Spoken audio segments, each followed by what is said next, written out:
Question number 11 लिखा हुआ है कि 1.5 मीटर लंबा एक आदमी एक पेड़ की चोटी को देखता है एवं चोटी का उन्नयन कोण उसकी आंख पर 60 डिग्री है। तो पेड़ की ऊंचाई ज्ञात करें। यदि पेड़ से आदमी की दूरी 36 मीटर हो तो जो दिया गया है हम लोग उसका यूज करेंगे।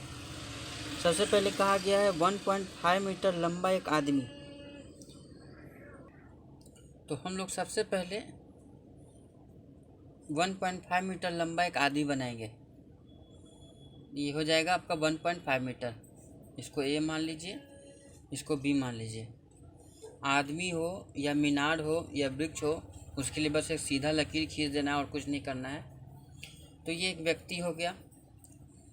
आप चाहें तो थोड़ा बहुत दर्शा सकते हैं, पर ये आवश्यक नहीं है। अब उसके बाद आगे क्वेश्चन कह रहा है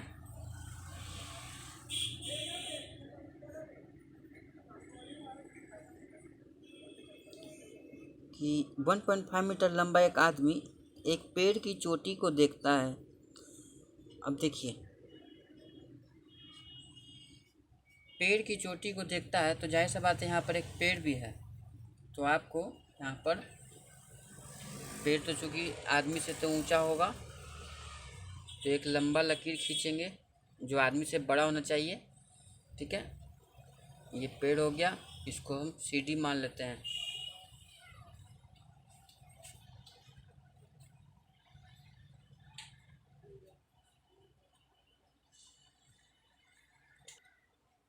और ये हो जाएगा ज़मीन। ज़मीन को मिला देते हैं अपने मन से। अब देखिए, एक ज़मीन है, समतल ज़मीन, जिस पर एक व्यक्ति है जो 1.5 मीटर लंबा है। इसका लंबाई दिया हुआ है और ये एक पेड़ की चोटी को देखता है। तो पेड़ सीढ़ी है, पेड़ का चोटी कौन होगा? सी होगा कि डी होगा? चोटी ऊपर को बोलते हैं तो सी होगा। और उसकी आंख पर 60 डिग्री का कोण बनता है। चोटी का उन्नयन कोण इसके आंख पर 60 का कोण बनता है। तो आंख तो ऊपर होता है, तो क्या करेंगे, इसकी चोटी से इसकी आंख को मिला देंगे इस तरह से। तो ये जो व्यक्ति है इसको बोलेंगे प्रेक्षक। जो देखता है इसको प्रेक्षक बोलेंगे। और इसकी आंख से इस वस्तु को मिलाने वाली रेखा को दृष्टि रेखा बोलते हैं, यानी ऐसी दृष्टि रेखा है। और आंख पर उन्नयन कोण बन रहा है, तो एक क्षैतिज अपने मन से खींचना होगा, क्योंकि क्षैतिज और दृष्टि रेखा के बीच में जो कोण बनता है उसी को ही उन्नयन कोण बोलते हैं। ये डॉट डॉट रखेंगे क्योंकि यहाँ पर कोई रेखा नहीं था। तो बोल रहा है क्या कि व्यक्ति के आंख पर पेड़ के चोटी का उन्नयन कोण 60 डिग्री है। तो यहाँ पर 60 डिग्री का उन्नयन कोण बन रहा है, लिख दीजिए 60 डिग्री। तो आपसे क्वेश्चन में क्या पूछा गया है? तो पेड़ की पहली ऊंचाई ज्ञात करें। देखिए, पेड़ की ऊंचाई, पेड़ तो पूरा सीढ़ी है, पूरा ऊंचाई निकालना है। तो इतना दूर अगर 1.5 है तो ये भी तो 1.5 ही होगा, इसलिए ये भी हम लोग लिख सकते हैं, क्योंकि ये एक रेक्टेंगल है, ये दोनों बराबर होगा। और इसको कुछ मान लीजिए, सिर्फ हम लोग को इसका ऊंचाई निकालना होगा, इसको h मान लेते हैं।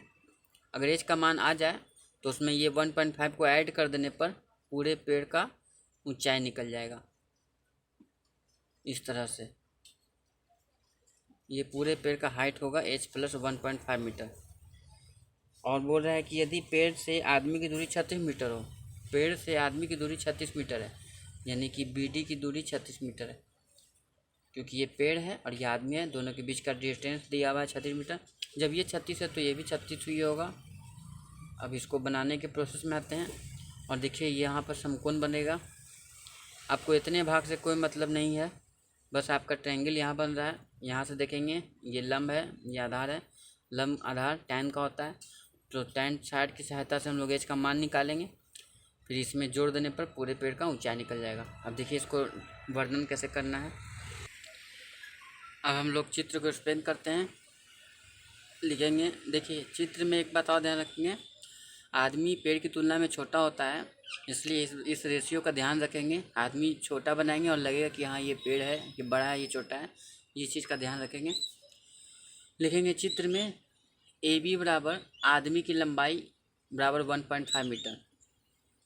चूँकि ये ए बी 1.5 है तो ये भी उतना ही होगा, लिखेंगे इसलिए डी बराबर ए बी बराबर 1.5 मीटर।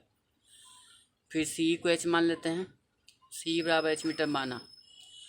फिर सी डी का हिंदी आएगा, क्योंकि सी का तो कोई हिंदी नहीं था, सी डी के लिए हिंदी आएगा पेड़ की ऊंचाई बराबर एच प्लस 1.5, पूरा दोनों जोड़ना होगा।